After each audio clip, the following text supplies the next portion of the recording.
musique entraînante et légère avec des bruitages de miaulements. Salut les 4 parents, on connaît tous cette scène.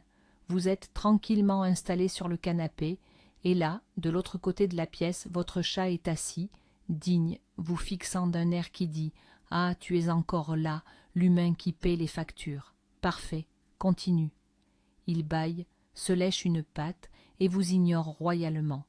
On se sent un peu comme un meuble, n'est-ce pas? On se dit « Il est si indépendant, il n'a besoin de personne. » Mais est-ce que c'est vraiment le cas? Et si je vous disais que cette attitude de diva est la plus grande arnaque de l'histoire des animaux de compagnie? Pensez-vous qu'il fait ça pour vous rendre fou, ou est-ce qu'il y a un secret bien plus profond derrière ce masque d'indifférence? Aujourd'hui, on va briser ce mythe une bonne fois pour toutes.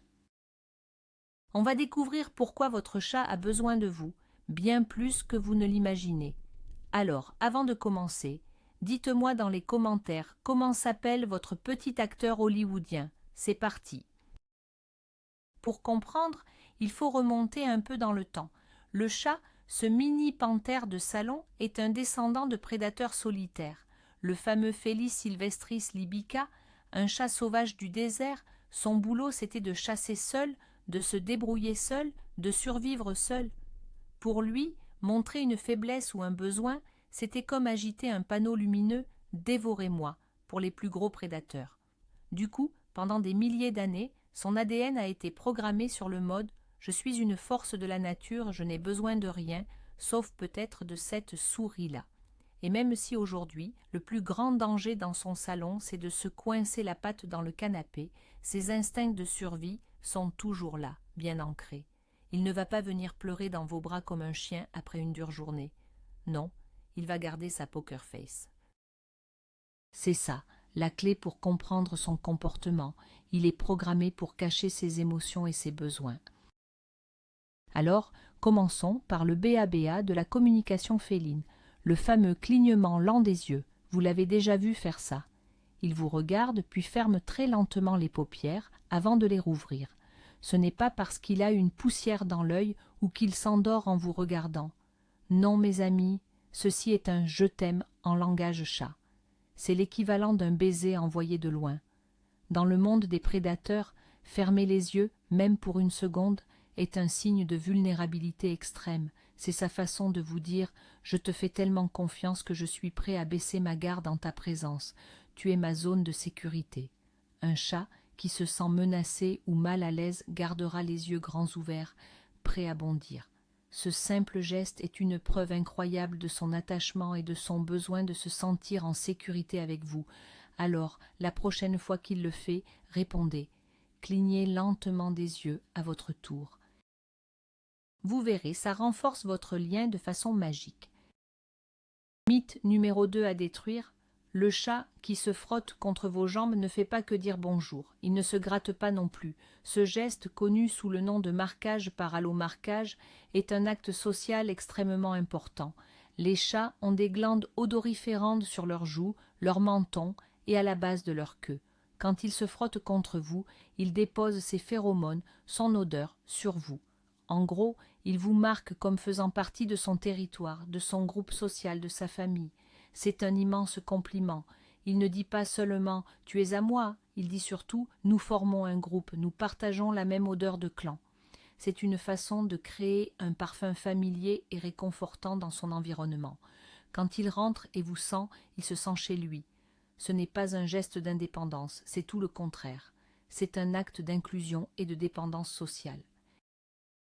Ah, le pétrissage, ce petit massage avec les pattes avant, souvent accompagné d'un ronronnement de tracteur. On trouve ça adorable, mais on se demande souvent pourquoi ils font ça. La réponse est touchante. Ce comportement, qu'on appelle aussi patounage, est un réflexe instinctif qui remonte à l'époque où il était un chaton. Les chatons pétrissent le ventre de leur mère pour stimuler la montée de lait. En devenant adultes, ils conservent ce comportement et l'associent à un sentiment de confort absolu, de sécurité et d'amour maternel. Quand votre chat vous pétrit, il régresse à l'état de chaton heureux et comblé. Il vous dit qu'il se sent incroyablement bien avec vous, que vous êtes sa figure parentale, sa source de réconfort suprême. Ce n'est pas un geste anodin, c'est une déclaration d'amour et de dépendance affective pure et simple. Il vous voit comme sa maman, alors profitez de ce massage gratuit, même si les griffes sortent un peu. Votre chat vous suit-il partout, dans la cuisine, dans le salon, et oui, même jusqu'à la porte des toilettes? On a souvent l'impression d'avoir une petite ombre poilue. On se dit « mais laisse-moi tranquille 5 minutes ». Mais ce comportement n'est pas de la surveillance, c'est de l'attachement. Dans la nature, les membres d'un même groupe social se suivent pour maintenir la cohésion et la sécurité. En vous suivant, votre chat s'assure simplement que vous êtes toujours là, que le chef de groupe est en sécurité. C'est aussi de la curiosité, bien sûr, mais c'est surtout un signe qu'il apprécie votre compagnie et qu'il se sent plus en sécurité quand vous êtes dans son champ de vision. Il ne veut pas être seul. Votre présence le rassure. La prochaine fois qu'il montera la garde devant la salle de bain, ne le voyez pas comme un intrus, mais comme votre garde du corps personnel qui veille sur vous. Un garde du corps très mignon, mais pas très discret. Parlons des cadeaux. Le classique, une souris morte, un oiseau, ou pour les chats d'appartement, son jouet préféré déposé fièrement sur votre oreiller. Notre premier réflexe, c'est souvent de crier d'horreur. Mais pour votre chat, c'est une offrande suprême. Il y a plusieurs théories. La première, c'est qu'il vous considère comme un membre de sa famille, mais un membre un peu nul en chasse. Il vous voit comme un chaton incapable de se nourrir seul, alors, en bon parent, il vous ramène de la nourriture. C'est un acte de soin, de protection. Une autre théorie est que c'est une façon de partager le butin, comme il le ferait avec d'autres chats de son groupe. Dans tous les cas, c'est un signe qu'il vous inclut dans sa cellule familiale et qu'il se soucie de votre bien-être. Ce n'est pas une menace de la mafia des souris, c'est une preuve d'amour. Alors, la prochaine fois, essayez de le remercier, avant de vous débarrasser discrètement du cadavre. Pourquoi les chats sont-ils si doués pour cacher leur douleur ou leur mal-être? Encore une fois, c'est un héritage de leurs ancêtres sauvages. Dans la nature, un animal qui montre des signes de faiblesse devient une cible facile pour les prédateurs. C'est une question de survie. Votre chat a donc conservé cet instinct de dissimuler toute vulnérabilité. C'est pourquoi il est si difficile de savoir quand un chat est malade. Il va se cacher, devenir plus calme, mais il ne viendra que très rarement se plaindre. Cette capacité à masquer sa souffrance est souvent interprétée à tort comme de l'indépendance ou de la force. En réalité, c'est une stratégie de survie, et c'est là que notre rôle devient crucial. Nous devons être des observateurs attentifs, capables de déceler les changements de comportement les plus subtils. Notre attention et notre soin sont littéralement vitaux pour lui. Il dépend de nous pour être son filet de sécurité, pour remarquer quand quelque chose ne va pas. La routine est la religion du chat. Le repas à 7h01, pas 7h03. La sieste de l'après-midi sur ce fauteuil précis. La séance de jeu après votre retour du travail. Pour nous, c'est juste un emploi du temps. Pour lui, c'est la structure même de son univers. Un chat qui connaît sa routine est un chat qui se sent en sécurité. Il sait à quoi s'attendre, il peut anticiper les événements et ça réduit son stress de manière considérable. Et qui est le pilier de cette routine? C'est vous. Vous êtes son horloge parlante, son distributeur de croquettes ambulant, son organisateur d'événements personnels. Quand vous partez en vacances et que sa routine est chamboulée, ce n'est pas juste l'ennui qui le guette, c'est un stress profond. Il dépend de vous pour maintenir la stabilité et la prévisibilité de son monde. Cette dépendance à la routine est une dépendance indirecte à vous, le gardien de son équilibre mental. Sans vous, son monde devient chaotique. On pense souvent que l'anxiété de séparation est un problème de chien. Erreur. De nombreux chats en souffrent aussi, mais ils l'expriment différemment. Un chien va hurler et détruire la porte. Un chat, lui, va peut-être faire pipi en dehors de sa litière, se lécher de façon excessive jusqu'à perdre ses poils ou devenir destructeur en votre absence. Ce ne sont pas des actes de vengeance parce que vous l'avez laissé seul, ce sont des symptômes de détresse. Il ne comprend pas pourquoi vous êtes parti, ni si vous allez revenir. Votre absence crée un vide et une angoisse profonds. Cela prouve à quel point votre présence est fondamentale pour son sentiment de sécurité. Un chat véritablement indépendant ne se soucierait pas de votre départ. Mais pour beaucoup, c'est une véritable épreuve. Ils ont besoin de la certitude de votre retour pour être apaisés. Il est donc crucial de leur aménager un environnement stimulant pour qu'ils s'occupent en votre absence. Le miaulement. Saviez-vous que les chats adultes ne miaulent quasiment jamais entre eux? Le miaulement est un langage qu'ils ont développé spécifiquement pour communiquer avec nous, les humains. C'est la version chaton du « Maman, j'ai faim, maman, regarde-moi ». Ils ont compris que nous étions assez lents d'esprit et que les signaux subtils comme le langage corporel ne suffisaient pas. Alors, ils ont adapté leur communication pour nous. Ils ont appris à moduler leur miaulement pour obtenir différentes choses. Un miaulement court pour dire bonjour, un miaulement long et insistant pour réclamer à manger, un son plus plaintif pour demander de l'attention. C'est la preuve ultime qu'ils dépendent de nous et cherchent activement à interagir. Un animal indépendant n'aurait pas pris la peine de développer tout un vocabulaire juste pour se faire comprendre par une autre espèce. Il nous a domestiqués autant que nous l'avons domestiqué. Le jeu, ce n'est pas juste un passe-temps mignon. Pour un chat, surtout un chat d'intérieur, c'est absolument vital. Le jeu est une simulation de la séquence de chasse. Traquer, poursuivre, bondir, attraper. C'est ce qui lui permet d'exprimer ses instincts naturels de prédateur dans un environnement où il n'a plus besoin de chasser pour manger. Sans cette stimulation, il peut développer des problèmes de comportement, agressivité, anxiété, dépression. Et qui est son partenaire de jeu préféré? Vous, agitez une canne à pêche avec une plume au bout, lancez une boulette de papier. Ces interactions sont cruciales. Il a besoin de vous pour déclencher cette séquence de chasse et pour la conclure par une capture satisfaisante. C'est un besoin physique et mental fondamental et il dépend de vous pour le combler. Un chat qui s'ennuie est un chat malheureux et son bien-être mental est entre vos mains. Avez-vous déjà remarqué comment votre chat vient se coucher sur vos affaires? Votre pull, votre sac, votre place sur le canapé encore chaude, ce n'est pas juste pour vous embêter, c'est parce que ces objets portent votre odeur. L'odorat est le sens le plus développé chez le chat, et votre odeur est pour lui synonyme de sécurité et de réconfort. Quand vous n'êtes pas là, se blottir dans votre pull, c'est comme se faire un câlin à distance. Votre simple présence, votre voix, votre odeur ont un effet apaisant sur lui. Des études ont montré que la voix de leur humain peut calmer un chat stressé, bien plus que la voix d'un inconnu. Vous êtes son anxiolytique naturel, sa source de bien-être. Il n'est peut-être pas toujours en train de réclamer des caresses, mais le simple fait que vous soyez dans la même pièce suffit souvent à le rassurer. Il a besoin de votre présence, même silencieuse. Certains chats semblent plus distants, presque froids. On les appelle les chats super indépendants. Mais souvent, cette indépendance apparente cache autre chose. Un chat qui n'interagit jamais, qui reste toujours à distance, peut être un chat qui s'ennuie profondément ou qui est stressé. S'il n'a pas assez de stimulation, de jouets, d'arbres à chat, il peut simplement se résigner et se replier sur lui-même. Il peut aussi avoir eu une mauvaise expérience passée qui le rend méfiant.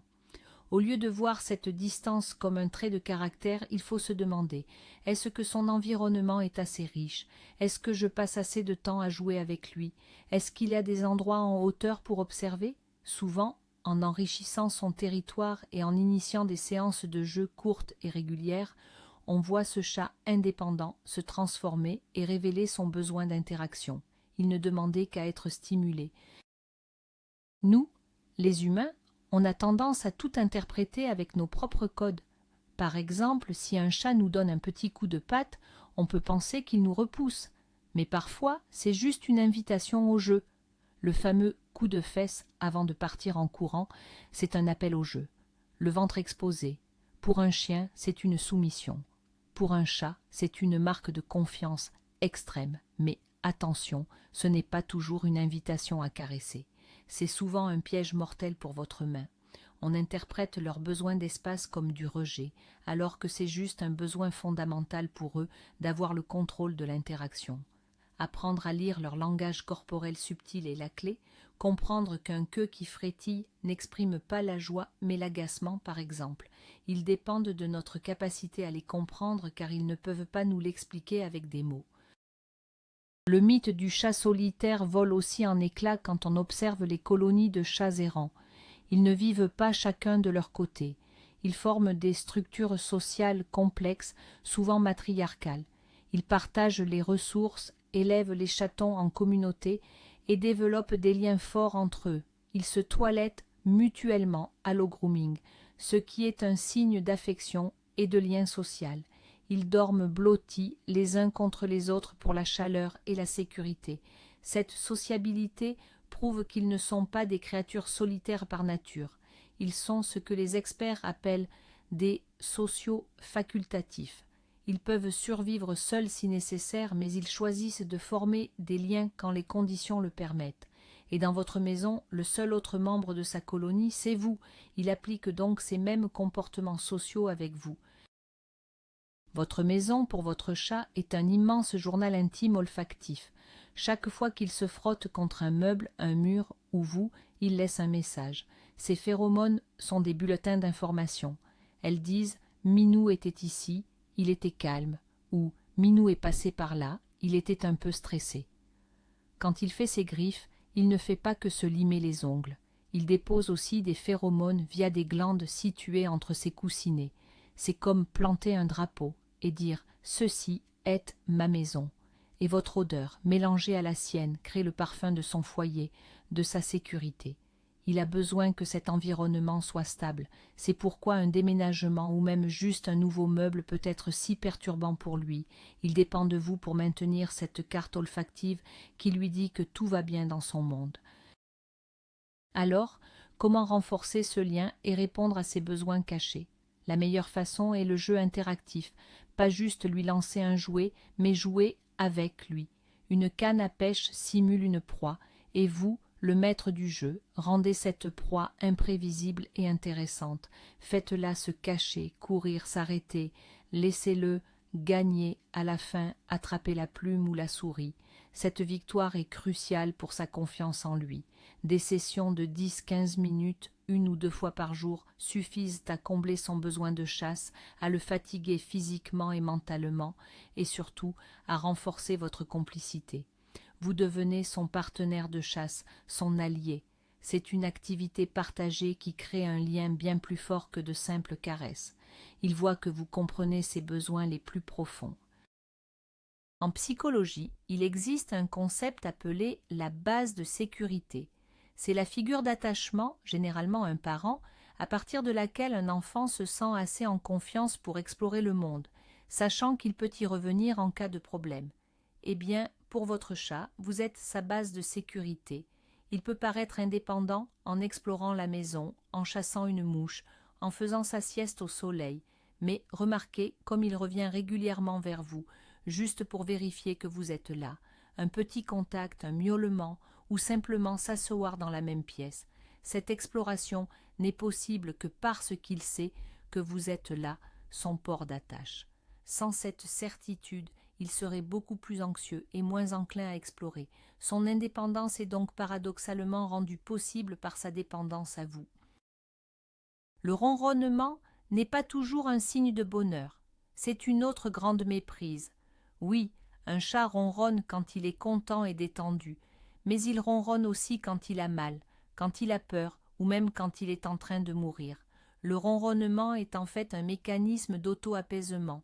Les vibrations à basse fréquence, entre 25 et 150 Hz, ont des propriétés thérapeutiques, aidant à la guérison des os et à la réduction de la douleur. Quand votre chat est malade et qu'il ronronne sur vos genoux, il ne vous dit pas seulement qu'il est bien, il se sert de votre présence et de sa propre vibration pour tenter de se soigner. Il cherche activement votre contact dans ces moments de vulnérabilité, même s'il ne le montre pas autrement. C'est une nouvelle preuve de sa confiance et de son besoin de votre soutien. Quand un chat choisit de dormir sur vous, ou juste à côté de vous, c'est le summum de la confiance. Le sommeil est l'état le plus vulnérable pour n'importe quel animal. En choisissant de dormir à votre contact, il met littéralement sa vie entre vos mains. Il vous dit « Je te fais assez confiance pour être inconscient à tes côtés, je sais que tu me protégeras ». Il cherche votre chaleur, votre odeur rassurante et le son de votre respiration. Ce n'est pas juste une question de confort, c'est un acte social et un besoin de sécurité. Un chat vraiment indépendant et méfiant choisirait toujours un endroit isolé et sécurisé pour dormir. S'il choisit vos genoux ou votre lit, considérez cela comme la plus belle des déclarations. Il a besoin de cette proximité pour se sentir vraiment en paix. Finalement, l'amour d'un chat, ça se mérite. Contrairement à un chien qui vous donne souvent son affection sans condition, le chat vous observe, vous analyse, vous teste. Il a besoin de temps pour vous accorder sa confiance, et c'est précisément ce qui rend cette relation si spéciale. Chaque clignement lent, chaque coup de tête, chaque pétrissage est une récompense, une preuve que vous avez réussi à percer sa carapace de prédateur solitaire pour atteindre le petit cœur qui bat en dessous. Il ne dépend pas de vous de la même manière qu'un chien, de façon exubérante et évidente. Sa dépendance est plus subtile, plus profonde. Il a besoin de vous pour sa sécurité, son équilibre mental, sa routine et pour être compris. L'indépendance du chat n'est pas de l'indifférence, c'est de la confiance que vous serez là, sa base de sécurité, pendant qu'il règne sur son royaume. Alors voilà, le mythe est brisé. Votre chat n'est pas cette créature froide et distante, c'est un être complexe avec des émotions profondes et un besoin vital de sécurité et d'affection qu'il exprime simplement dans sa propre langue, une langue faite de clignements d'yeux, de phéromones et de cadeaux un peu macabres. Maintenant vous avez les clés pour le décoder. La prochaine fois qu'il vous snobe, souvenez-vous que sa simple présence dans la même pièce est déjà une déclaration. Malgré toutes leurs bêtises, leur réveil à 4 heures du matin et leur passion pour faire tomber des trucs, on les adore, n'est-ce pas? Si cette vidéo vous a aidé à mieux comprendre votre tyran domestique, mettez un gros pouce en l'air, abonnez-vous pour ne pas manquer nos prochains décodages félins et partagez cette vidéo avec un autre cat parent qui pense que son chat le déteste. Et maintenant, la question finale. Quelle est la chose la plus indépendante mais secrètement affectueuse que votre chat ait jamais faite? Racontez-nous vos meilleures anecdotes dans les commentaires. À très bientôt, les amis des chats.